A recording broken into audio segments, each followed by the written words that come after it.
I wrote the first chapter after the pitch and they loved the words on the page.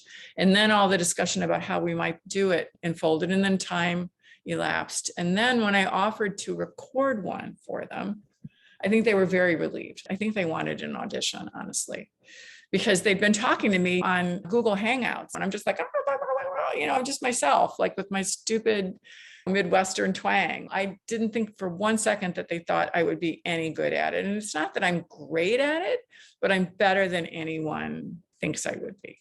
Well, I think that people have a different expectation when a non-actor author is reading their own work, because Correct. I think the attraction there is you're hearing it exactly the way the author heard it in his or her mind, as opposed to a performance. I think that when people are listening to an audiobook, let's say that's narrated by a professional narrator, and that's what they do, then what they're looking for is a performance with like the different accents and the whole 9 yards. But I think that the expectation, at least I have, when the author is narrating it, is a little bit different. I'm listening for the authenticity of the story, not the performance of the story.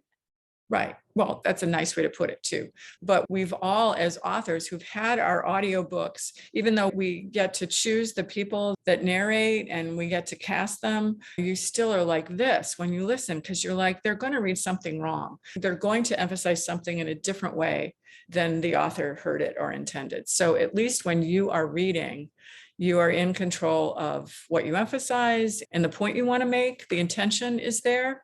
And I think that's the real difference. But we've also all heard authors at readings really mangle their own work, or not give it, maybe even mangle isn't the right word, but really not give their words justice. Some people are not good at it.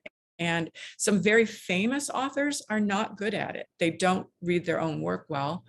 So it was fraught in a number of ways. But one thing I knew it would be successful at was my intention would be clear, regardless of what the production value sounded like, or if my Midwestern twang did not appeal to someone. I knew that my intention would be right.